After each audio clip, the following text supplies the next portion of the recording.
નમસ્કાર મિત્રો, news for ગુજરાતમાં આપનું સ્વાગત છે। અમદાવાદના દાણીલીમડા વિસ્તારમાં અસામાજિક તત્વોનો આતંક સામે આવ્યો છે। લાકડીઓ અને પથ્થરો વડે હુમલો કરનાર 5 શખ્સોને દાણીલીમડા પોલીસે જેલના સળિયા પાછળ ધકેલી દીધા છે। શું હતી સમગ્ર ઘટના? આવો જાણીએ વિગતવાર।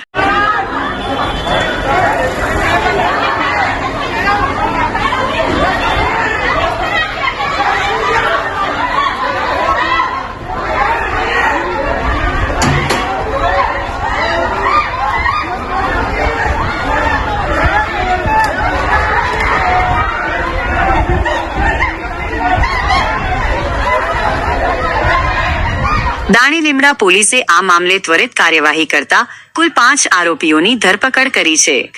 સોહિલ નાગોરી, સુફિયાન ખાન શેખ, મોહમ્મદ અમિયા શેખ, મોઇન ખાન શેખ અને મોહસિન મેમણ। પોલીસ તપાસમાં સામે આવ્યું છે કે આ પૈકીના 2 આરોપીઓ તવા પર કામ કરે છે, જ્યારે 3 શખ્સો ફેક્ટરીમાં મજૂરી કામ કરે છે। ઘટનાની વિગત એવી છે કે ગત 3 જાન્યુઆરીના રોજ સવારે 7 વાગ્યાની આસપાસ ફરિયાદી ઇરફાનભાઈ શાહઆલમ દરગાહ પાસેથી પસાર થઈ રહ્યા હતા। આ સમયે આરોપીઓ જાહેરમાં બૂમાબૂમ કરી રહ્યા હતા।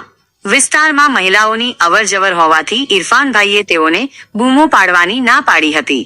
બસ આટલી જ વાતમાં અસામાજિક તત્વો ઉશ્કેરાઈ ગયા હતા। સામાન્ય બોલાચાલીએ ઉગ્ર સ્વરૂપ ધારણ કર્યું અને આરોપીઓએ લાકડીઓ તેમજ પથ્થરો વડે હિંસક હુમલો કરી દીધો, જેના વિડીયો સોશિયલ મીડિયામાં પણ વાયરલ થયા હતા। આ સમગ્ર પ્રકરણ અંગે દાણીલીમડા પોલીસ સ્ટેશનના પીઆઈ હસમુખ પટેલે નિવેદન આપતા જણાવ્યું છે કે કાયદો અને વ્યવસ્થા જાળવવા માટે પોલીસે ગુનો નોંધી તમામ 5 આરોપીઓને ઝડપી લીધા છે અને આગળની તપાસ હાથ ધરી છે। શહેરમાં શાંતિ ડહોળવાનો પ્રયાસ કરનારા તત્વો સામે પોલીસ હવે લાલ આંખ કરી રહી છે। આ રિપોર્ટ અંગે આપનું શું કહેવું છે? કોમેન્ટમાં ચોક્કસ જણાવશો। રિપોર્ટર શરીફ ઘાંચી, અમદાવાદ। તારીખ 3/1/2025 સવારે 7:45 વાગે આ કામના જે ફરિયાદી છે ઇરફાન વજીબદાર એ શાહઆલમ દરગાહ ઉપરથી સામે આવતા હતા। તે દરમિયાન આ કામના આરોપીઓ જોરશોરથી બૂમ બરાડા કરતા હતા। એમને કહ્યું કે મહિલાઓની અવર જવર થાય છે, બૂમ બરાડા કરશો ને, જે બાબતનો તેના વચ્ચે બોલાચાલી થયેલી, જે બાબતનો ગુનો બીએનએસ કલમ 118 1 115 296 બી 54 324 4 અને જીપીએટ 135 1 મુજબનો ગુનો દાખલ થયેલ। આ કામની અંદર ટોટલ 5 આરોપીની અટક કરવામાં આવેલી છે। શરૂઆતની અંદર ફરિયાદમાં જે ફરિયાદ દાખલ કરેલી એમાં 1 વત્તા અન્ય 3 એવા ઇસમની ફરિયાદ હતી। અત્યાર સુધીમાં 5 આરોપીને અટક કરવામાં આવી છે। એક છે સોહિલ નાગોરી, સૈફ અલી ખાન શેખ, મોહમ્મદ મિયા શેખ, મોઇન ખાન શેખ અને છેલ્લે જે નામ હમણાં ખુલ્યું છે એ મોહસિન મેમણ છે।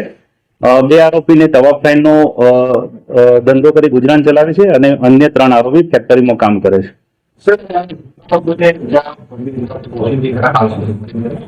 આ કામનો ફરિયાદીના ભાઈ અને ફરિયાદીની પત્નીને છરીના વડવાથી ઘાસર કરવાનું નિશાનથી ઈજા થયેલ છે। આરોપીની અંદર સૈફ અલી ખાનનો 2019 ની અંદર રાઉટિંગનો ગુનો દાખલ થયેલ છે અને અન્ય બીજા એક મોહસિન શેખ જેઓનો 324 મુજબનો ગુનો દાખલ થયેલ છે।